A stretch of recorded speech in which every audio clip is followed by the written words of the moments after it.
Do you have a get ready face? Mine is either ooh or I noticed that. But I don't know if I'm the only person in the world who does that. Today I'm taking you behind the scenes as I create a reel, which is also going to be the behind the scenes of how I create YouTube videos. So we're creating a YouTube video and a reel video all together. And I'm going to give you some hot tips to help you get more views and have more fun with your reels. I'm going to give you some hot tips along the way, like just because Reels gives you 30 seconds for your video does not mean you should be using the full 30 seconds for your video. People's attention spans are so short, you would be real lucky to get them to watch the entire 30-second video. And when they don't watch the entire thing, that hurts your watch time, and that means the algorithm will not send your reel to more people. I find the sweet spot is between 12 and 22 seconds. Lately, I've been going long, close to 30 seconds in my reels, and I have noticed the views are going down. So the sweet spot, 12 to 22 seconds, and that's what we're gonna aim for in today's reel. Okay, we are in the laundry office now. This is where most of the shooting and editing takes place. It is a little messy today because we did laundry yesterday, so I gotta clean up real quick.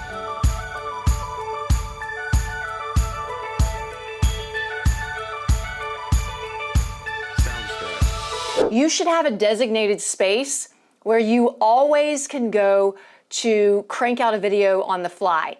With that said, you don't always want to be in the same place, even in the same video, because it gets boring and it gets old. I had a girl message me on Instagram who told me that she stopped watching my reels because she got tired of me standing in the same place, which made me realize I got lazy with my video and I had to get back to moving and grooving. Now let's talk ideas. I am not a big fan of depending on trends. Trends are great if all you care about are views, but chasing views does not help us get quality followers, or qualified followers, I should say. People who are going to want what you have to sell, what you have to offer. So I like to get into exactly what my ideal person wants and needs, and that's where I get my content. And as I've discussed in previous videos like this one, I also don't like to copy people, because as soon as you start looking at other people, even if you don't think you're copying, as soon as you start looking at people in your industry, you're going to start borrowing their ideas, and you will find that you'll start comparing yourself and your creativity will get shut down. So I look at people who are outside of my industry for inspiration, like chefs, like interior designers. I like to see how they are using video to share their expertise, and then I like to translate that into my niche, my industry. It's fun. It's like a scavenger hunt looking for ideas. And my ideas will come from television, magazine headlines, and I keep my ideas in a notes app, and I always keep them in a notebook. I have a notebook by my bed at night, or I will have my phone and I'll run in there and I'll jot down an idea or type in an idea in my notes app.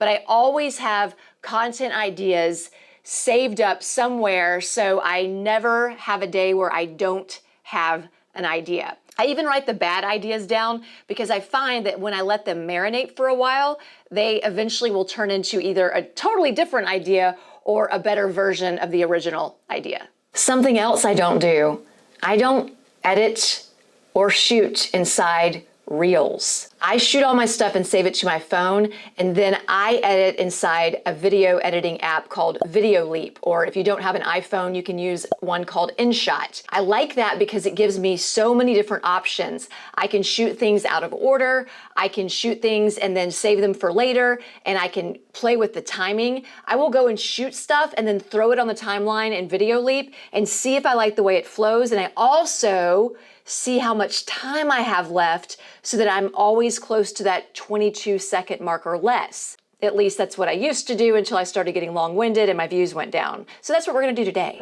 We can't get into all this until I show you my insanity behind the scenes. It is a lot easier to shoot Reels than YouTube, and I've only been doing YouTube since November of 2020, December of 2020. And I'm getting used to it. Like just now, I had to go change out the card and the battery, and there's just a lot of things that don't happen in Reels that happen in YouTube. But let me show you the insanity that I promised. Here we go. So this is where I just was. Little lights there, some dirty socks. And then I have these lights over here. So this was the last scene we just did. Now let's walk out of the laundry office and into my husband's office where I'd put all the stuff that I told you I was gonna move out of the laundry office. That's usually what happens.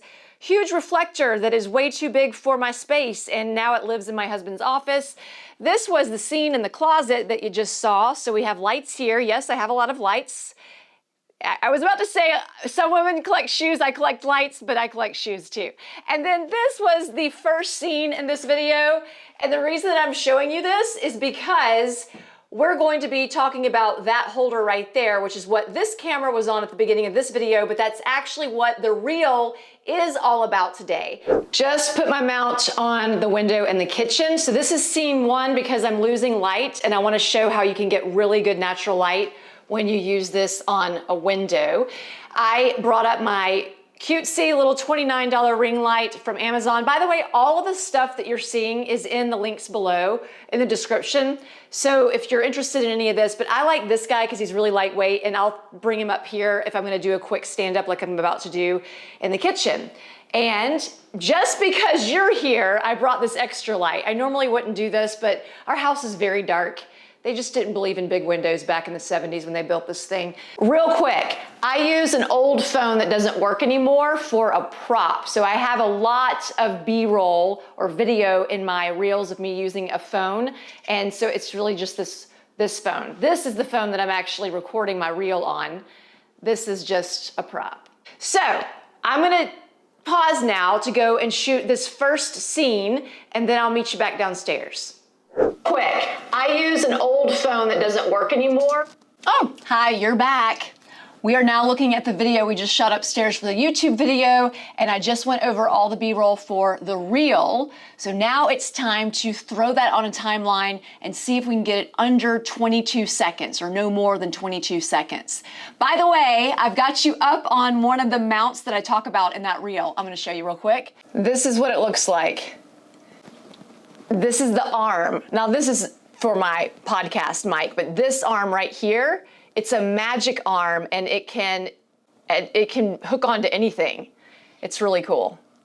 All right, back to work. Here's the B-roll for the reel. I managed to change locations, get multiple shots, and because I knew what I was going to say beforehand, not verbatim, but I had a good idea, I am pretty sure I got it close to 22 seconds, but I won't know for sure until I get it all edited on the timeline in the Video Leap app.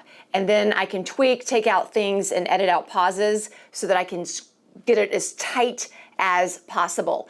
I do not batch my reels because I like to do them like this. I like to have multiple locations. I sometimes change clothes, and I just enjoy it this way. So instead of me trying to crank out 5 in a day, I just schedule an hour each day to do one. I mean, I don't do them 7 days a week, but I try to do them at least 5 days a week. It's all done.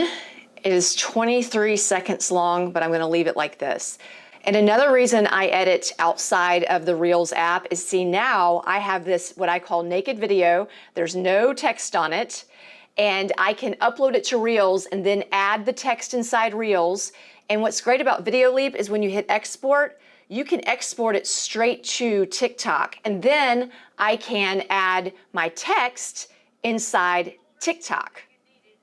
And what's great about that is, even though I'm not technically using the features to edit and shoot my videos, I am using the features to add text, and the algorithm likes that. I can also take the same video and I can repurpose it for Facebook. I can repurpose it for YouTube Shorts. That's the benefit of having these outside of those apps, so that you don't have to worry about the watermark, and you can easily use the other apps' features to help yourself out in the algorithm. I'm gonna post this, we're gonna see how it does, and we'll get back to it in a future video, because I'm going to show you how I am testing the timing of my video, the content of my video, and my hashtags to see what is working and what's not working. Right now, I'm using hashtags as something that I'm looking at follow the analytics, but I also need to see if the timing is making a difference too in those videos that are doing better. And again, I'm not chasing views because I want these videos to go viral. I want these videos to get to the right people. I want them to get beyond the people who are already following me, but I want them to get to the people that I want following me. A viral video means nothing if it's not attracting the right people to your account, or if it's something that you don't usually create. If somebody comes back to your account because of a viral video and then they see that that's not what you normally do, that didn't do anything for your account. If you want to avoid the biggest mistakes so that you will get your videos out to the right people and to more of those people, watch this video right here.